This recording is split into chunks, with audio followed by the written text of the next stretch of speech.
di organisasi dimanapun di dunia itu musiman. Jadi makanya saya berharap penyebutan nama ini murni tamsil ya. Jadi jamaah di sini jangan salah paham saya mengvonis atau menghukumi satu yang disebut sa'il, yang disebut penanya, karena organisasi itu kan apa? Musiman. Misalnya di Mesir bisanya Ikhwan, kalau di Irak bisa Partai Ba'ath, di Indonesia bisa Golkar, bisa HTI, bisa NU. Makanya saya katakan organisasi itu apa? Musiman. Jadi yang saya tanyakan kayak HTI itu tentang niat ingin mempersatukan umat Islam sedunia. Saya pikir semua umat Islam tiap kiai masih pas tukaran lah ya tetap menurut tasimu bihablillahi jami'a wala tafar. Kiai PKB nak pidato, kiai saya ini udah pecah. Orang lakoni tasimu bihablillahi jami'an wala tafar. Sama HTI juga gitu. Dengan dia bikin organisasi sendiri, tidak mau ikut NU atau Muhammadiyah, bukti dia sendiri bikin perpecahan kan. Kalau dia hati legowo ngapain tidak milih yang sudah ada dan berjalan? Karena bikin organisasi baru itu sekedar diterima itu sak penggawean.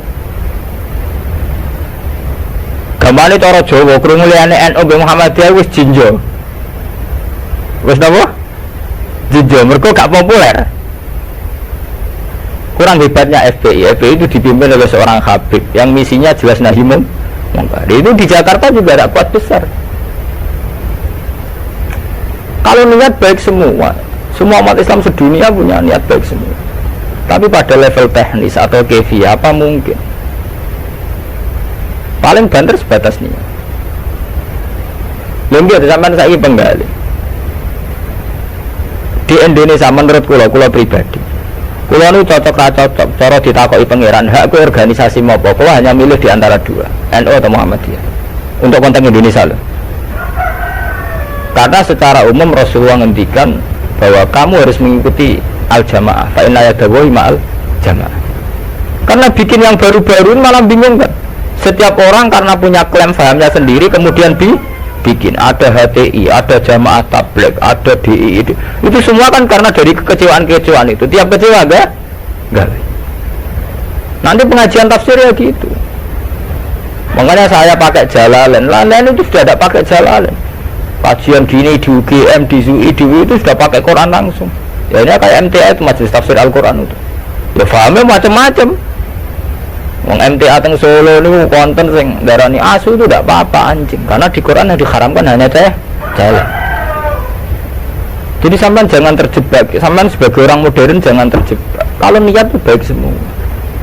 Tapi ketika muni mempersatukan umat Islam dengan dia bikin organisasi sendiri dengan nama sendiri, itu nambahi jumlah perpecah. Lho toh, misalnya organisasi yang di Muhammadiyah, berarti percaya mau loro toh? Gara-gara sampean gawe dhewe percaya telu toh? Enggak kecewane gawe percaya papat toh? Aduh, tetep loro ae, suatu saat rukun gampang wong loro ae. Saya ki Hasyim Muzadi mbek Den Samsudin rukun ra karuan. Mergo Den ya anak Kiai NU, Den raine rai NU. Nah, cuma organisasinya Muhammadiyah. Ayo kan tahlilan juga ratin. Bapak itu tukang tahlil. Bapak Den tukang tahlil. Yang Den bagi saya juga sekretaris MUI Rian sekjen MUI. Bapak NU juga. Mane pas Den riyen tukaran Mbak Amin Rais dari Gus Dur. Mungkin kita aslinya, maksudnya kita aslinya NU terus kita. Tapi nak ono jamaah, napa MTA wonten napa Hizbut Tahrir wonten macam-macam niku. Mulane cocok ra cocok rasa mutu. Nek ora cocok ya coba organisasi dhewe. Niku malah wae. Kulo nu kenal Mbak Dirjen Depak, sering minta saran sama saya Dirjen Depak di Jakarta. Pak saya ini pusing jadi Dirjen Depak. Ya saya ini kandidat menteri kalau. Nah kalau saya jadi menteri doakan jadi menteri. Lalu apa Pak setelah sampai jadi menteri? Ya peta kok Pak ngadepi aliran-aliran. Yang tercatat tuh yang Depak 215 aliran teng Islam. Pinten 200. Pondok salah wae gayane dhewe kowe nyatet carane sendakep wong NU pirang-pirang. Ya torekon Indonesia piro? Mulai Naksabandi, Qadari, Tijani, kok aliran Wahidiyah, Ahmadiyah, buah entek utekem wis wiridane ngoten. Carane gedhe-gedhe ana ilmune. Dadi nak nganan pas tok jantung, mendiluk pas jantung gedhe-gedhe nak kliru. Makanya kalau niat semua orang itu baik. Tentu kabeh kiai sing tukaran ta kiai saya wis ora gelem rukun ngene. Sing muni ngono ora rukun dhewe piye zaman akhir. Tentang demokrasi mau kula wingi jawab. Demokrasi itu kan sesuatu yang enggak pernah ada. Ada orang Amerika Mbak, di Amerika demokrasi apa? Partai hanya ada dua. Apa jadi partai dia wis rai? Di Amerika itu hanya ada Republik dan Demokrat. Mana pakar-pakar demokrasi di Amerika itu? Negara demokratis sejati itu Iran, partainya nganti 200. Amerika itu kan demokrasi, tapi orang nggak punya pilihan. Mau tidak mau harus Demokrat atau Republik. Demokrasi itu kan orang belum menentukan pilihannya sendiri, tapi kan orang itu kumpul orang banyak. Makanya di Inggris itu pernah jadi polemik begini, pemilik tanah itu boleh ngelola tanah semaunya. Tapi misalnya sekarang terus tiga contoh no seniman WC nang arep omah terbuka, jadi nak nguyang isim ya udah ning tanah itu. Lah tanggane nyoal gak iso wong ning tanah akhirnya dirubah konstitusi ini, boleh mengelola tanahnya sendiri yang tidak mengganggu orang lain. Akhirnya mereka ditambahi kan. Lah demokrasi yang ngono, orang boleh menentukan sikapnya sendiri. Lah anak sikapnya mendemeni bojone wong. Padha karepe misalnya. Bojone wong iki seneng kowe seneng. Selingkuh. Selingkuh ora halal. Mereka orang boleh menentukan perilakunya sendiri. Makanya kriteria demokrasi itu di baratlah demokrasi adalah hak untuk hidup, memilih agama, memilih kepercayaan, tapi tetap pada bingkai aturan. Cuma aturan itu yang mereka tidak mau, milih Islam atau apa, milih konstitusi hukum positif, yaitu hukum-hukum legal ilegal. Tapi tidak bisa hidup tanpa aturan, tidak bisa, karena tentu kita terkait sama hak orang lain. Misalnya gue di tanah tanam di, dan misalnya terus gue jadi WC ngarep terbuka, uang nggak ya? Nah, sama itu yang kita pikirkan. Tapi saya lebih tertarik pertanyaan yang pertama. Jadi sampean jangan pernah ya tertipu oleh berbagai jargon organisasi baru yang ingin bikin lebih baik. Karena itu hanya jargon saja, hanya kampanye saja. Faktanya tidak mudah. Wong NU yang suwi lahir, Muhammad suwi lahir kepengen ideal atau ideal? Apa organisasi hanya NU lahir mulai Bahasim. Iku wae proklamasi ini apa jenenge peresmiane. Lahirnya sedurunge zaman tahun 11 zaman Sayyidina Mekah, golongane Mbah Muhaimin, golongane Basim zaman Tambal Samratul Raudhah teng Mekah. Niku ora tau ideal. Muhammadiyah ora tau ideal, pemenang gawe anyar. Lah kados HTI ini aku gak kenal beda HTI, sampean apa ngamal? Aku akrab sedan kanca-kanca kula HTI ini kok atas sing kenal lho.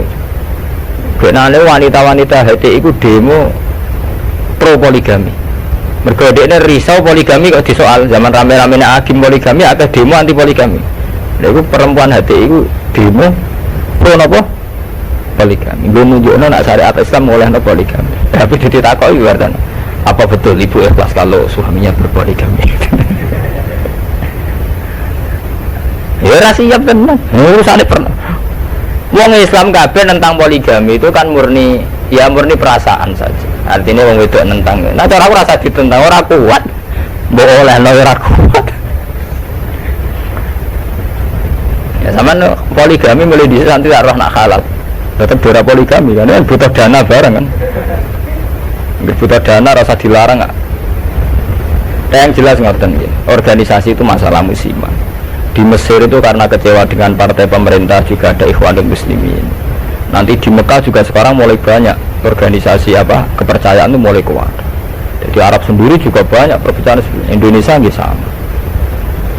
Nggih to riyen wonten PSI, napa Serikat Dagang Indonesia. Riyen sederenge SI Serikat Islam niku riyen Serikat Dagang. Karena dulu Hasakro Aminoto mendirikan itu untuk melawan Cina-Cina kok suka. Jadi Solo sama Jogja dikuasai Cina perdagangan. Islam keok. Terus beliau kerja sama tokoh-tokoh badik supaya badik dikuasai Islam. Sehingga dulu berdirinya itu Serikat Dagang. Makanya saya itu sering mati khai Hasakro Aminoto. Beliau karena punya kompeten Izzatil Islam itu terus dagangnya dibuang, hanya SI Serikat Islam. Itu sampai beliau di ruangnya mantu Pak Karno. Pak Karno itu makanya terima kasih sekali sama Hasakro Aminoto. Beliau itu yang nempa mental ketokohan, tahu mantu Kiai Soekarno. Orang PKI itu ulen. Fahamis komunis, beliau itu kan terima paham komunis, beliau itu muslim tapi menerima paham komunis, sampai sempat bikin negara sing jenenge napa NASA. Itu dalilnya ingin persatuan. Makanya sampean ingat saat Soekarno bikin Nasakom, dalilnya juga persatuan. Karena bagaimana mungkin sebuah negara dengan pemilih sekian juta kok kita hapus? Paham komunis di Indonesia itu sekian juta, masa kita hapus? Atas nama demokrasi karena PKI partai besar kita rangkul. Soekarno bikin negara yang bernama Nasakom di bawah Nasional Komunis Islam. Tapi apa yang terjadi? Justru dengan mengadopsi Nasakom itu, justru dengan menerima PKI malah terjadi berdarah. Itu harus jadi pelajaran betapa niat baik kalau nggak dibarengi dengan teknis yang baik. Itu gak ngono, itu dua lagi seneng kiai men sering sowan, justru sering sowan ini mari tukaran mbek bojo. Bojo ora tau mbok salami templek 20.000 kan men mbok kakekno kiai malah cemburu kan. Lha kiai itu ngomong dadi adil lho. Padahal sowan kiai maksudnya ada syariat kiai wa asiruhunna bil ma'ruf. Nah mbek bojo kumpul sing ngatur. Jadi kita harus konsisten dengan syariat yang dianjurkan Quran. Kalau Quran bilang wa asiruhunna bil ma'ruf, kita bilang begitu. Titik. Bahwa ada hukum sosial wong sowan kiai sowan apa kiai ini kudu konsisten. Ning gak ngekek dhuwit bojomu wis luwih-luwih ta. Kudu kok takokno nek sing sawangane pas-pasan kudu kok takon. Tapi terus ora salam sampe ora wis ra paten. Tapi yang penting kan kita sesuai sunnah Rasul.